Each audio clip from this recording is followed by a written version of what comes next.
आज भगवान राम जब चित्रकूट में बैठे थे ना,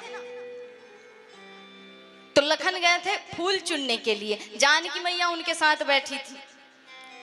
तो जानकी मैया भगवान राम से थोड़ा हास्य परिहास करती और कहा कि प्रभु देखो ना, आपके चरण से हमारे चरण कितने सुंदर हैं।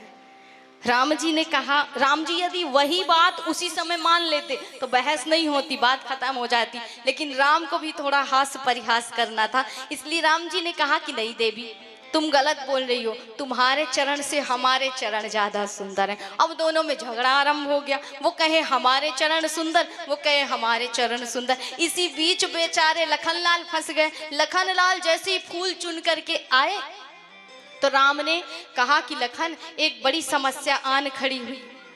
लखन ने कहा कहिए भैया, मुख क्यों उतरा है और ऐसे झगड़ किस बात से रहे हो, कहिए क्या बात हो गई।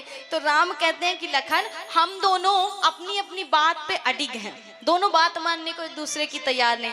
ये बता कि तेरी भाभी के, तेरी माँ के चरण ज्यादा सुंदर हैं या हमारे चरण। अब लखनलाल कहते हैं हमें मत फंसाओ, दोनों खुद ही आपस में समझ लो, हम तो कुछ नहीं जानते महाराज। क्यों? क्योंकि उनको पता है अगर हमने राम भैया के चरण सुंदर कह दिए तो हमारी भाभी माँ को दुख होगा, और भाभी माँ के चरणों को सुंदर कह दिया तो हमारे भैया को दुख हो जाएगा। इसलिए बेचारे अब फंस गए दोनों के बीच में। लेकिन कहा चल कोई बात नहीं, तू संयमी व्यक्ति है, तू जो बोलेगा हम उसी बात को मानेंगे, तेरी बात को ही मानेंगे। तू बता कि किसके चरण ज्यादा सुंदर है। तो लखनलाल ने देखा दोनों का दिल नहीं दुखना चाहिए, इसलिए लखन ने क्या कहा कि भैया सत्य कहूं, जानकी मैया कहाँ बैठी हैं? राम के बाएं तरफ। तो जानकी मैया के चरणों को, राम जी के चरणों को देख करके लखन ने कहा कि भैया इन चरणों से ज्यादा सुंदर ये चरण है। अर्थात राम बैठे हैं दाईं ओर और जानकी मैया बैठी है राम के बाईं ओर।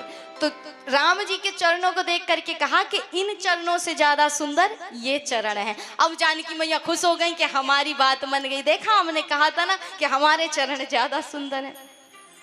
तो यहाँ पर राम दुखी हो गए। तो लखनलाल ने कहा कि ज्यादा खुश होने की आवश्यकता नहीं है माँ। बोले क्यों? बोले सिर्फ इन चरणों से ही आपके चरण सुंदर हैं, अर्थात सिर्फ इनके रहते ही आपके चरणों की कीमत है, बाकी आपको कोई नहीं पूछेगा। अर्थात इनके चरणों से ही आप जानी जाएंगी जगत में। अब दोनों की बात बन गई तो राम भी खुश हो गए। तो लखनलाल ने कहा दोनों को ज्यादा खुश होने की जरूरत नहीं है। क्यों?